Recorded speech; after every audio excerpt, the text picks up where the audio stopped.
Captain Jake Morrison stood at the window of his ship, watching space bend and twist in ways that hurt his eyes. Something big was coming through the fold, something much bigger than any human ship. The warning lights on his bridge flashed red as the sensors went crazy. "Captain, we're getting readings unlike anything we've seen before," said Lieutenant Carol Stone from her station. Her voice was steady, but Jake could hear the worry underneath. "The energy signature is massive. This thing is at least 20 times the size of our biggest battleship." Jake pressed the comm button on his chair. "All hands, this is the captain. We have an unknown vessel approaching Earth. Battle stations." The familiar sounds of his crew preparing for trouble filled the bridge. Jake had been in the Earth Defense Force for 15 years, but nothing had prepared him for this moment. The alien ship finished coming through the fold. It was beautiful and terrifying at the same time. The hull looked like it was made of living metal that shifted colors as it moved. Strange symbols glowed along its sides, and Jake could see smaller ships flying around it, like insects around a flower. Admiral Lisa Hayes was aboard the Constitution, humanity's flagship. When the message came through, she was a tough woman who had worked her way up through the ranks over 20 years. Her dark hair was streaked with gray, and her eyes had seen too many battles, but nothing had prepared her for today. "Admiral, we're receiving a transmission," reported Commander Nick Foster from the communications station. "It's on all frequencies, and it's being translated into every Earth language at once." Lisa straightened in her command chair. "Put it on the main screen." The face that appeared was not human. It had 4 golden eyes arranged in a diamond pattern and skin that looked like polished stone. When it spoke, the words came through clearly, though Lisa knew this being had never learned English. "I am Ambassador Zektar of the Velnari, speaking for the Galactic Dominion Council. We have come to welcome Earth into our great family of worlds." The alien's voice was smooth, but there was something cold underneath it. "For too long, your species has existed in isolation. This ends now." Lisa felt a chill run down her spine. She had always known this day might come when humanity would meet other intelligent life, but she had hoped it would be different, more peaceful. The alien continued speaking. "The Council has decided that Earth will join our dominion. This is not a request. Your world will provide 40% of all resources to the Council each year. 30% of your population will serve as workers on other worlds. Your military will be dissolved, and all technology will be shared with the Council." Lisa's hands gripped the arms of her chair so tightly her knuckles went white. Around the bridge, her officers looked shocked and angry. The alien was not asking for cooperation. He was demanding surrender. "In return," Zektar said, "humanity will receive protection from the dangers of the galaxy. You will be allowed to continue existing under our wise guidance. You have 72 hours to prepare for integration. Any resistance will be met with force." The transmission ended, leaving the bridge in stunned silence. Lisa looked around at her crew. These were good people, brave people who had dedicated their lives to protecting Earth. Now they were being told to give up everything they had fought for. "Ma'am, what are our orders?"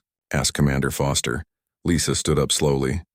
"Get me President Brooks on a secure channel, and send word to all fleet commanders. We need an emergency meeting." 2 hours later, the leadership of Earth gathered in the war room deep under the Pentagon. President Helen Brooks sat at the head of the table, her face grave.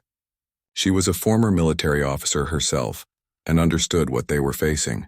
Around the table sat the most important people on Earth: General Ryan Parker, head of all Earth's military forces; Dr. Amanda Foster, the smartest scientist on the planet; and Admiral Hayes, representing the Space Fleet. "Let's not waste time," President Brooks said. "We all heard the message.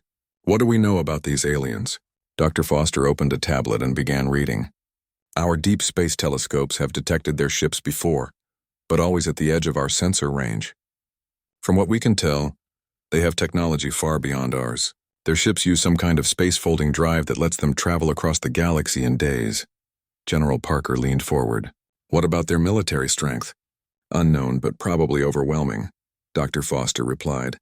"The ship that delivered the message could probably destroy our entire fleet by itself. And our sensors detected at least 50 more ships holding position at the edge of the solar system." The room fell quiet. Everyone understood what this meant. Earth's entire military consisted of about 100 ships, and most of those were small patrol vessels. Against an enemy that could field hundreds or thousands of advanced warships, humanity stood no chance in a straight fight. "There's something else," Dr. Foster continued. "I've been analyzing their communication protocols. These aliens have been doing this for a long time. The way they spoke, the terms they offered, it all suggests they've conquered many other worlds before us. President Brooks rubbed her temples. So we're not the first. Definitely not. And from what I can tell, every other species accepted their terms. The alternative was complete destruction. Admiral Hayes spoke up. Madam President, I need to be clear about our situation. If we fight, we will lose. Our ships are brave and our crews are the best in the system. But we're talking about a handful of Earth vessels against what might be the most powerful military force in the galaxy. President Brooks nodded. I understand, Admiral. But I also understand what they're asking us to do. They want us to become slaves. 40% of our resources means our children go hungry. 30% of our population means they take our sons and daughters to work in alien mines and factories. And giving up our technology means we'll never have the chance to defend ourselves again. General Parker's jaw was set in a hard line. There has to be another option. Maybe there is, said Dr. Foster quietly. We have 72 hours. That gives us time to think, to plan. We're not the same species we were 100 years ago. We've learned to work together, to fight for what we believe in. Maybe that counts for something. President Brooks looked around the table at these people who had spent their lives serving humanity. We need someone to deliver our answer to the Council. Someone who can represent all of humanity in this moment. Commander Alex Turner, Admiral Hayes said immediately. He's our best diplomat and a decorated officer. If anyone can handle this, it's him. The President nodded. Very well. Get me Commander Turner, and start preparing our response. Whatever we decide, the entire galaxy is going to be watching. Outside the war room, Earth continued to turn, unaware that the next 72 hours would determine the fate of every human who had ever lived. Dr. Kevin Nash had spent his entire career studying alien civilizations from the fragments of data Earth's deep space sensors could gather. Now, with access to the Council's own records transmitted in their ultimatum, he was learning the terrible truth about humanity's place in the galaxy. Show me the Murdani files first, Kevin said to his assistant, Dr. Jenny Walsh. They were working in the secure facility under the Smithsonian, surrounded by screens showing data from a dozen different alien worlds. The holographic display lit up with images of a beautiful blue-green world covered in vast oceans. Graceful beings with silver skin and large eyes swam through crystal cities beneath the waves. The Murdani were contacted by the Council 300 years ago, Kevin read from the translated records. They were a peaceful species, highly intelligent with advanced biotechnology. Jenny pulled up more files. Look at this. When the Council arrived, the Murdani didn't even try to fight. Their leaders met with the Council representatives for less than 6 hours before agreeing to all terms. Kevin scrolled through the records, his face growing darker with each page. They handed over 40% of their population immediately. The Council turned them into living computers, using their natural ability to process multiple data streams. Look at these images from 50 years later. The screen showed the same crystal cities, but now they were cold and lifeless. The graceful Murdani floated in tanks, their eyes glowing with artificial light, their minds trapped in endless calculations for their masters. They had become tools, nothing more. What about the Krothak? Jenny asked, though she already feared the answer. The next files showed a very different world. Rocky continents under a red sun, populated by beings that looked like a cross between humans and lizards. The Krothak were warriors with advanced weapons and a proud military tradition spanning thousands of years. They fought, Kevin said, reading the battle reports, for exactly 17 days. The Council sent a small fleet, maybe 30 ships. The Krothak threw everything they had at them, including weapons that could crack moons in half. And the Council destroyed their home fleet without losing a single ship. Then they demonstrated their planet-killing weapons on one of the Krothak colony worlds. 4 billion dead in 10 seconds. Kevin's voice was barely a whisper. After that, the Krothak surrendered unconditionally. Jenny brought up the current status of the Krothak. The proud warriors now served as shock troops for the Council. Their natural aggression turned against other species who dared to resist. Their homeworld was a military base, their children raised from birth to fight wars for their conquerors. Kevin stood up and walked to the window, looking out at the Earth's blue sky. It's the same pattern everywhere. The Council gives the ultimatum. The species either surrenders immediately or fights briefly and then surrenders. No one has ever successfully resisted them. How many worlds have they conquered? Jenny asked. Over 1,000 spread across this section of the galaxy. Every single species that achieved spaceflight was eventually contacted and absorbed into the Dominion. We're actually late on their schedule. Most species are contacted within 50 years of developing faster-than-light travel. We've been flying between the stars for almost 2 centuries. While Kevin and Jenny studied the historical records, Captain Emma Rodriguez was dealing with a more immediate problem. As commander of Luna Station, Earth's primary defense platform orbiting the moon, she had a front-row seat to the Council fleet massing at the edge of the solar system. "Captain, we're detecting more ships arriving every hour," reported Sergeant Mike Chen from the sensor station. "Current count is up to 214 vessels." Emma studied the tactical display with growing dread. Her station was the most heavily armed installation humanity had ever built, with enough firepower to destroy an asteroid the size of Manhattan. Against a single Council ship, it would last maybe 5 minutes. "Sergeant, are you detecting any of those planet-killer ships Dr. Nash mentioned?" Mike checked his instruments and nodded grimly. "At least 3, ma'am. Each one is about the size of Luna Station, but the energy readings suggest they could crack a planet's crust from orbit." Emma had read the classified reports. Planet killers were the Council's ultimate weapon. Massive ships that could literally destroy worlds. They had used them on species that refused to submit, turning entire civilizations into asteroid fields as an example to others. Colonel Matt Davis was in a meeting with President Brooks and the military leadership when the latest intelligence reports arrived. As head of strategic planning for Earth's defense forces, it was his job to find a way to win an unwinnable war. "Madam President, I'll be honest with you," Matt said, standing before a holographic display of the solar system.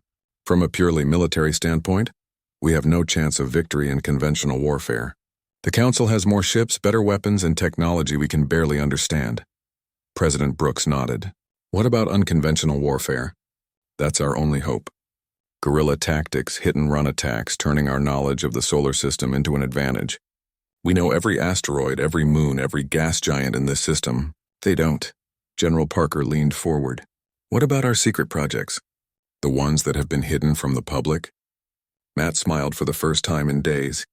"That's where things get interesting. Chief Engineer Paul Green has been working on some projects that might surprise our guests. Weapons based on technologies we've reverse-engineered from crashed alien probes over the past 50 years. Are they effective? We don't know yet, but they're certainly not what the Council would expect from a supposedly primitive species like us." Across Earth's colonies, Major Sam Clark was organizing something the galaxy had never seen before. As a specialist in covert operations, he had been tasked with setting up resistance networks on every human world. "Remember," he told the group of volunteers gathered in the hidden base on Mars, "if Earth falls, you are humanity's last hope. Your job is to keep the flame of freedom alive no matter what happens." The volunteers came from every walk of life. Teachers, farmers, engineers, artists, all united by the belief that freedom was worth fighting for. They would scatter across the galaxy, hidden among the millions of human workers the Council planned to relocate, waiting for their chance to strike back. Dr. Amanda Foster worked late into the night in her laboratory, running calculations that might save the human race. As Earth's leading physicist, she had been studying the energy patterns from the Council ships looking for weaknesses. "There," she said to her computer, highlighting a section of data. "Their ships use quantum field generators to maintain structural integrity. If we could disrupt those fields, it was a long shot, but it was something." The Council's technology was advanced, but it wasn't magic. Every system had vulnerabilities, and Amanda was determined to find them. As the 72-hour deadline approached, Earth's leaders faced the hardest decision in human history. Commander Alex Turner had been briefed on everything they knew about the Council, their history, and their overwhelming power. "Sir," Turner said to President Brooks, "I understand what we're facing. Every species that has ever encountered the Council has either surrendered immediately or been destroyed. But I also understand something else. We're not like those other species. Humanity has never been good at following orders from bullies." President Brooks looked at the young officer who would carry humanity's answer to the stars. "Commander, when you stand before the Council, remember that you're not just speaking for Earth. You're speaking for every human who ever dreamed of the stars, whoever believed that freedom was worth any price." Turner saluted. "I understand, Madam President. I won't let humanity down." As Earth's deadline approached, the galaxy watched and waited. Never before had a species taken the full 72 hours to respond to the Council's ultimatum. Most surrendered within hours. The few that resisted were usually crushed within days. But humanity was about to do something unprecedented. They were about to choose their own path, regardless of the consequences. The question was whether the galaxy was ready for what came next. The neutral space station Concordia hung in the darkness between stars, a massive structure built by the Council centuries ago to host diplomatic meetings. Today it would witness something that had never happened before in galactic history. Commander Alex Turner sat in his small transport ship as it approached the station.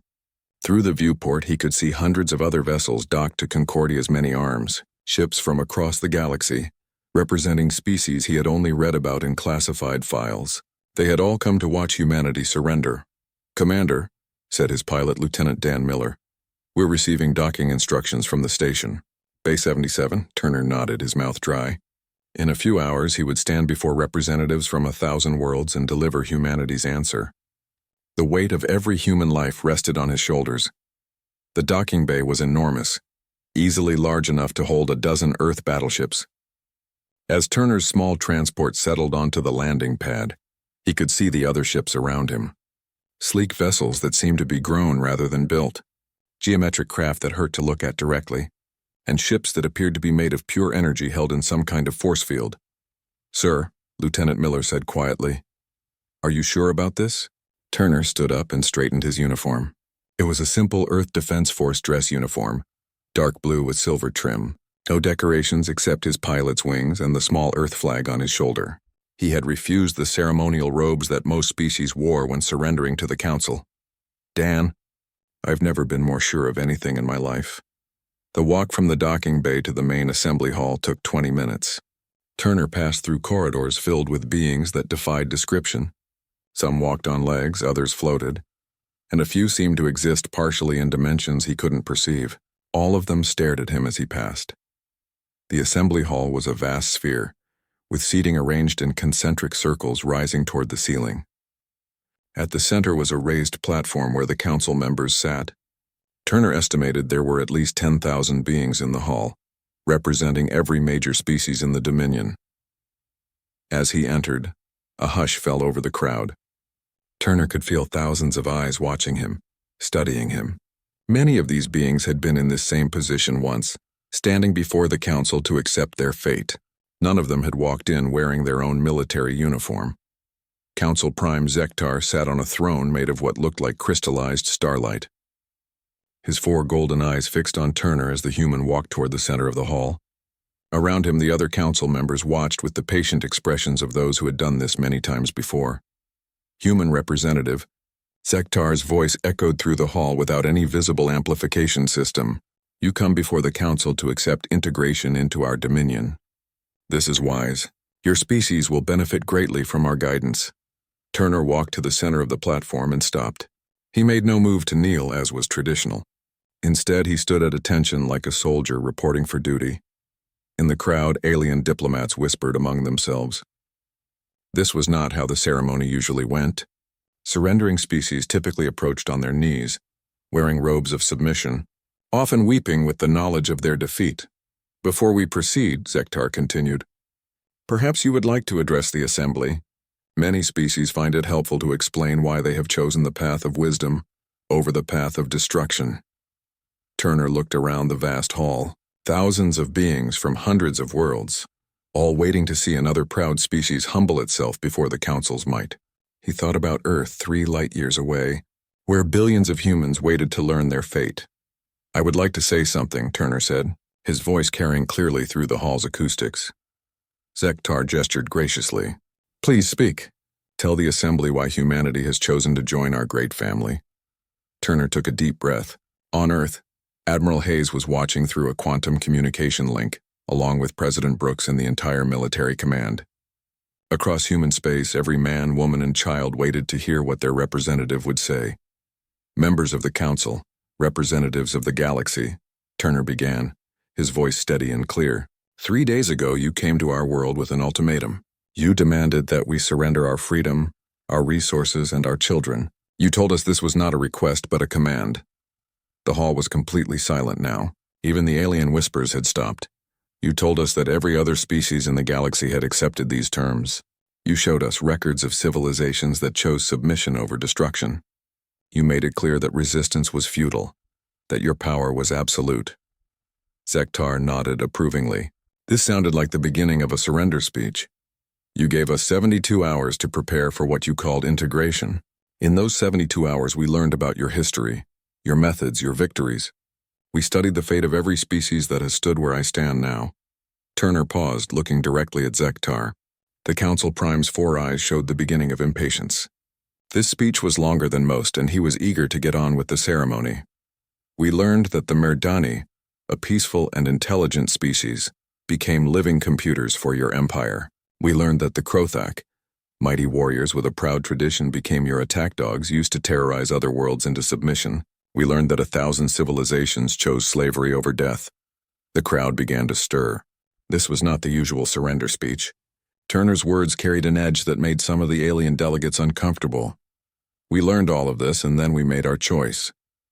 Turner's voice grew stronger, carrying to every corner of the vast hall. We looked at the records of your conquests. We calculated the odds of victory. We understood exactly what resistance would mean. Zektar leaned forward on his crystal throne. Something in the human's tone was making him uneasy. And? The Council Prime asked. Turner stood straighter, his shoulders back, his head high.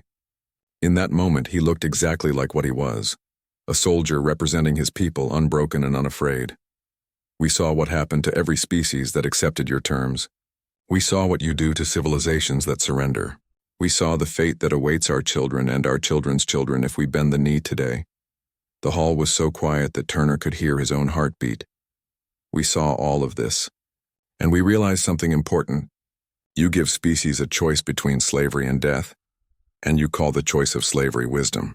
But there's a third option that you don't mention because no one has ever chosen it. What third option? Zektar demanded, his voice sharp with sudden concern.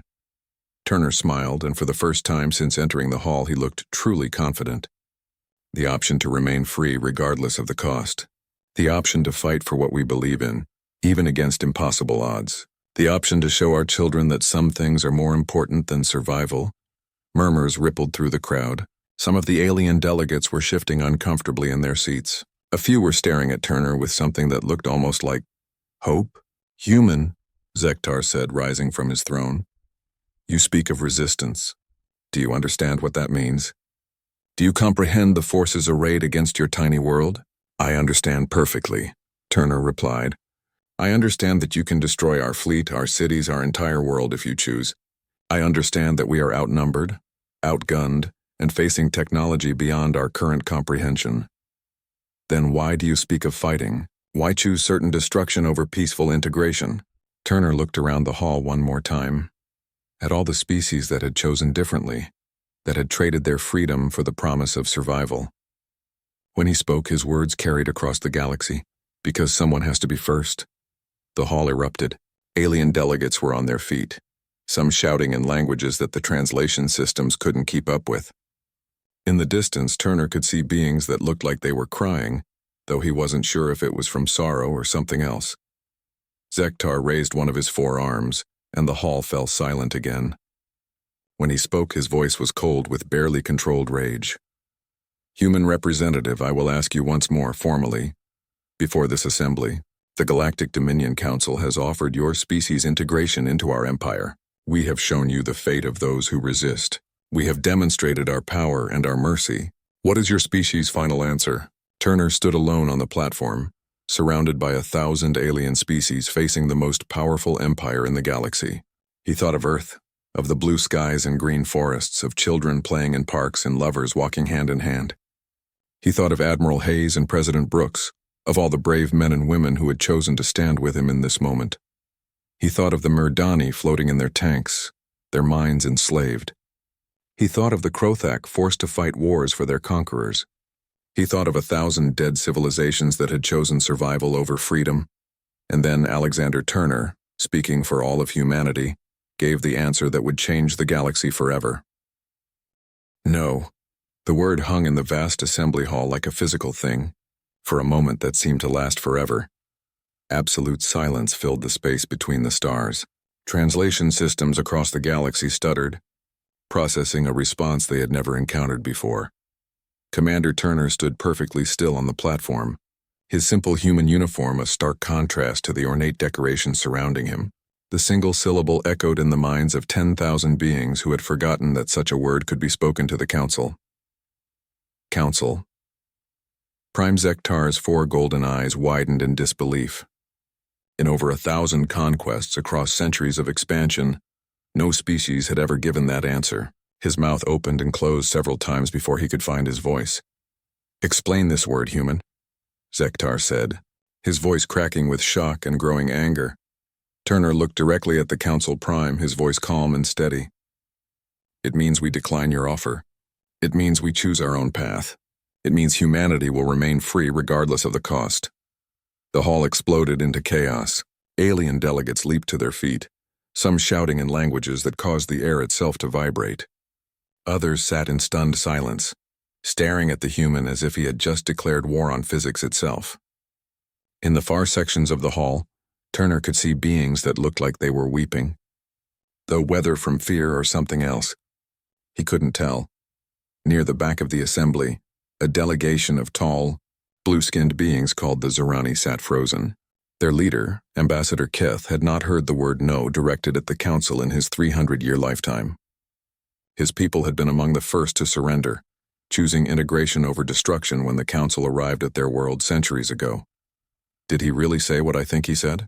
whispered one of the younger Zerani delegates. Keth nodded slowly, his ancient eyes fixed on the human. "He said no." After all these centuries, someone finally said no.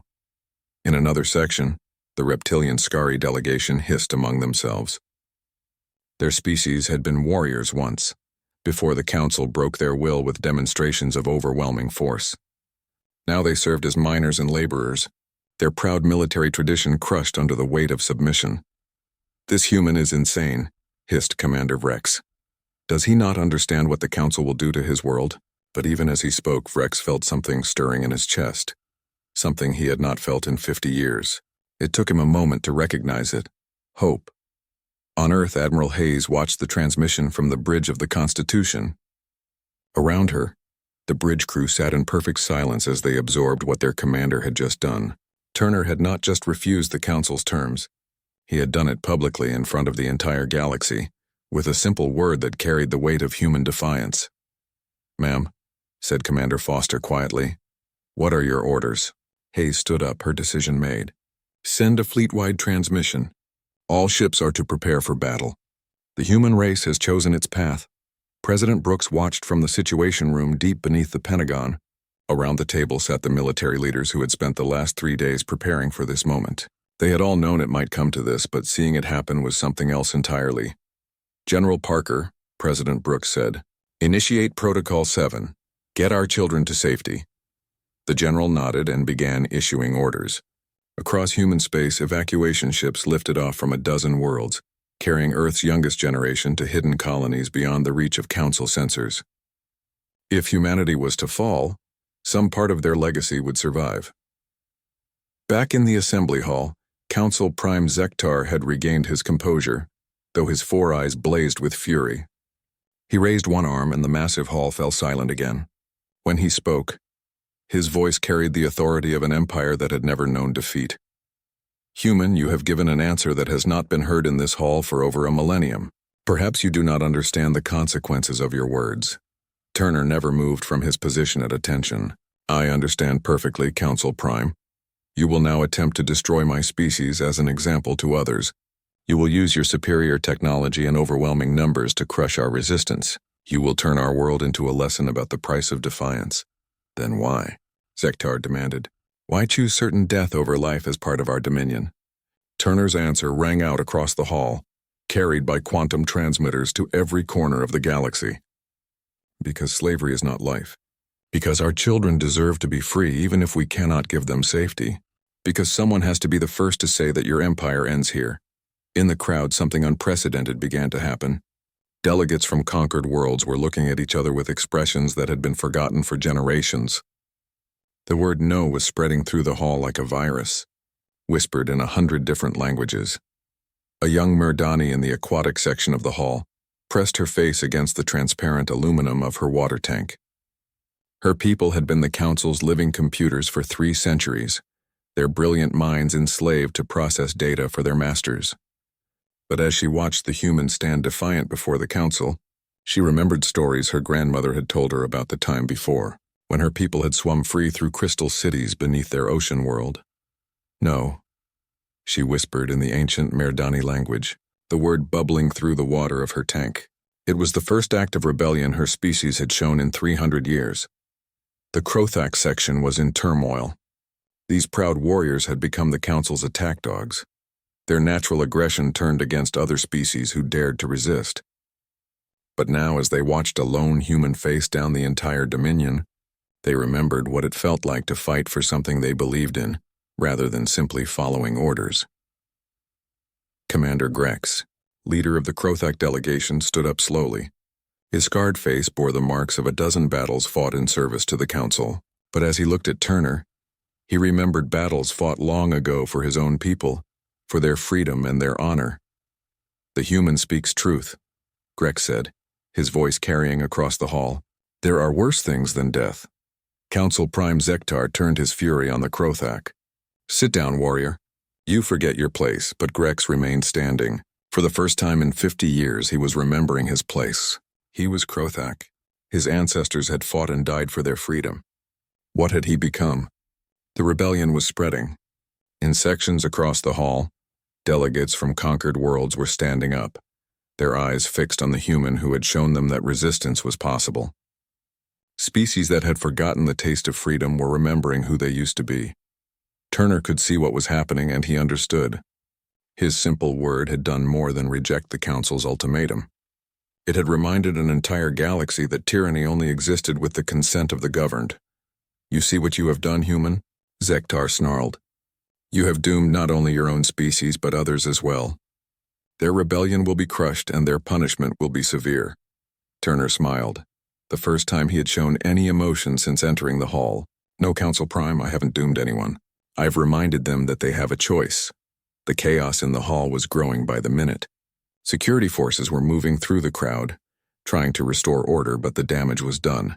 The word no was spreading across the galaxy at the speed of light, carried by quantum transmitters and subspace communications. On 1,000 worlds, beings who had lived their entire lives under Council rule were hearing about the human who had said no. In the underwater cities of Merdani Prime, young people were gathering in the streets for the first time in centuries. On the fortress world of Krothak, warriors were looking at their Council-issued weapons and remembering when they had fought for themselves. Council Prime Zektar realized that the situation was spiraling out of control. He had expected a simple surrender ceremony, followed by the efficient integration of another species into the Dominion. Instead, he was facing the first galactic rebellion in over a millennium. "This session is ended," he declared, his voice booming through the hall. "The human delegation will be escorted to secure quarters pending the resolution of this matter." But Turner was already walking toward the exit, his head high, his shoulders back.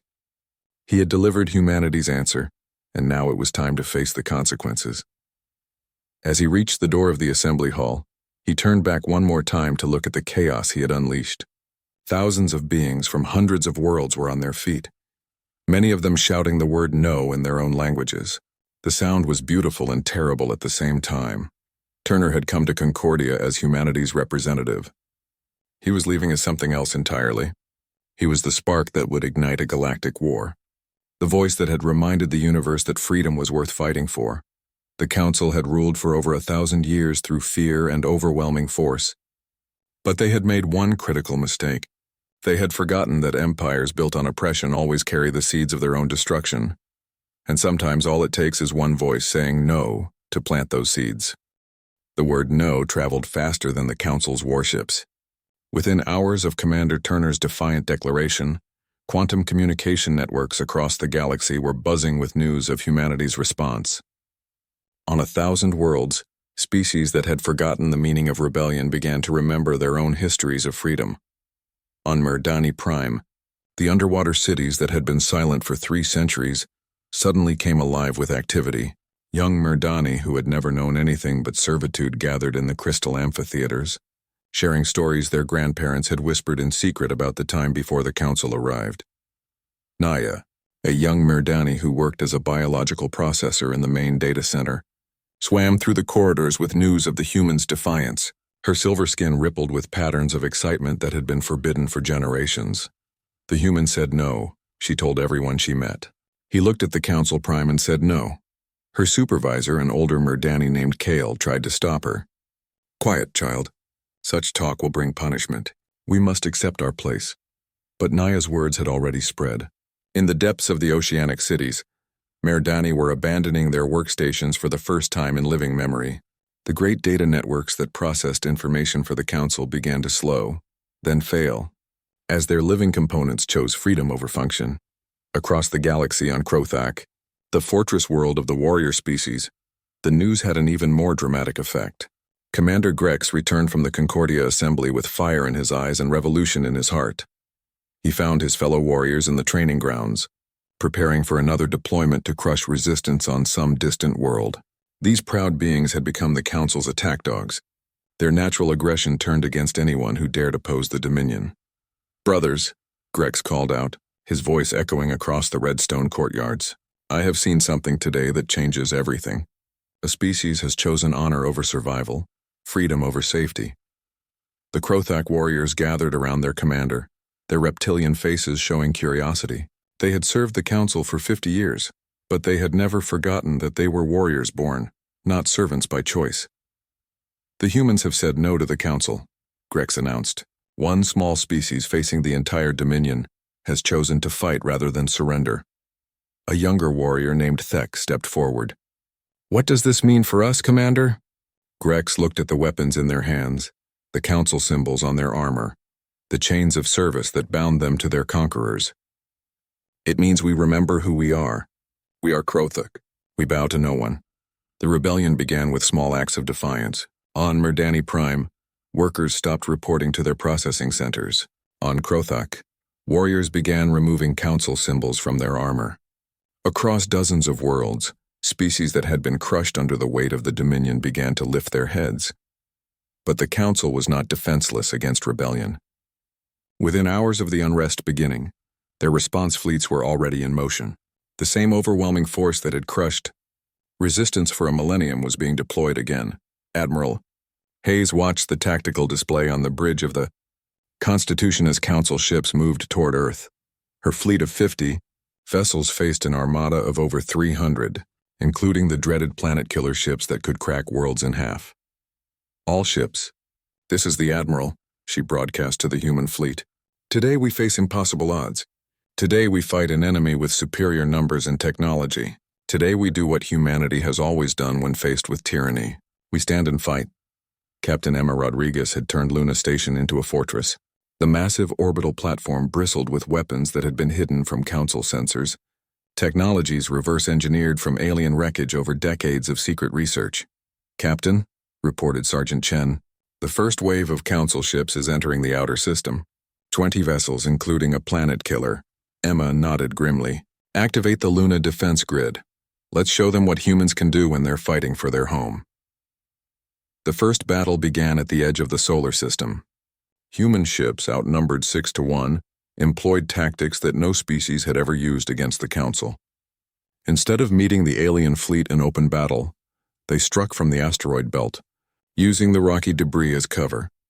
Captain Jake Morrison piloted his ship, the Liberty, through a field of spinning rocks. Council fighters in hot pursuit. His crew had trained for this moment their entire careers, but training was different from facing ships that could vaporize them with a single shot. Take us behind that asteroid, Jake ordered his pilot. Let's see if these Council ships can handle a little asteroid surfing. The human ship twisted through the debris field with the skill that came from growing up in this system. The Council fighters, built for open space warfare, struggled to follow. One clipped an asteroid and exploded in a brilliant flash. One down, reported Lieutenant Stone from her weapon station. Several thousand to go, but the humans were not alone in their fight. As news of Earth's resistance spread, the galactic rebellion that had begun at Concordia began to take physical form. On Krothak, Warriors turned their weapons on their council overseers. On Mare Danny Prime, the great processing centers shut down completely, leaving the council's information networks crippled. Dr. Amanda Foster worked frantically in her laboratory as the battle raged around Earth. Her quantum field disruptor, based on decades of studying council technology, was finally ready for testing. "If this works," she told her assistant, Dr. Gary Wright, "it should disable their ship's structural integrity fields. Without those, their hulls won't be able to handle the stress of faster-than-light travel." "And if it doesn't work?" Gary asked. Amanda looked out the window at the flashes of weapons fire lighting up the night sky. "Then we die free instead of living as slaves." The weapon was untested, built from theories and hope rather than proven science. But as a council battle cruiser closed in on Earth's moon, Amanda activated the device. The effect was immediate and spectacular. The alien ship's hull began to ripple and distort as its quantum field collapsed. Within seconds, the massive vessel tore itself apart under the stress of its own velocity. "It works," Amanda whispered. Then louder, "It works. Get me Admiral Hayes. We have a weapon." As Earth's defenders fought desperately against overwhelming odds, the Galactic Rebellion continued to spread. General Parker had been coordinating with resistance movements across the galaxy, and the results were beyond his wildest hopes. "Madam President," he reported to Brooks in the secure bunker, "we're receiving reports from 17 different systems. Council garrison forces are under attack on Krothak, Zerani, and at least 6 other worlds. Their supply lines are being disrupted, their communications jammed." President Brooks nodded, her face grim but determined. "What about our losses?" "Heavy, but not as bad as projected. The enemy wasn't expecting our level of resistance. They came here expecting another surrender ceremony, not a real war." The battle for Earth continued for days. Human ships struck from hiding places throughout the solar system, using their knowledge of local space as a weapon. Council forces found themselves fighting an enemy they couldn't pin down, facing tactics they had never encountered before. Major Sam Clark's resistance cells, hidden throughout human space, began their own campaigns of sabotage and disruption. Council supply convoys found themselves under attack by ships that seemed to appear from nowhere and vanish just as quickly. "This is what guerrilla warfare looks like on a galactic scale," Sam reported to his commanders. "We can't match their firepower, but we can make them pay for every system, every planet, every victory." But the real surprise came from an unexpected source. As the rebellion spread across the galaxy, species that had been conquered centuries ago began to remember technologies they had hidden away, weapons and defenses that the Council thought had been destroyed. The ancient Zerani, tall blue-skinned beings with lifespans measured in millennia, had hidden away their most advanced ships in pocket dimensions for over 300 years. Now, as their young people rose in rebellion, the elder Zerani began to reveal their secrets.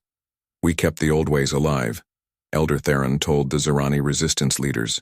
"Hidden in places the Council never thought to look. Ships that can phase between dimensions, weapons that can disrupt Council shields." Similar revelations were occurring across the galaxy. The Skari revealed mining equipment that could be converted into massive siege engines.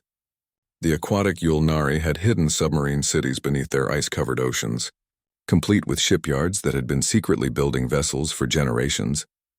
Council Prime Zektar watched the reports flooding in from across the Dominion with growing alarm. The human resistance should have been crushed within hours. Instead, it had sparked the largest rebellion in galactic history. "How is this possible?" he demanded of his military commanders. "One primitive species has somehow turned half the galaxy against us?" General Kexmore, the Council's supreme military commander, studied the tactical displays with growing unease. "It's not the humans themselves, Prime, it's what they represent. For the first time in over 1,000 years, a species chose to fight rather than surrender. Others are remembering what it felt like to be free,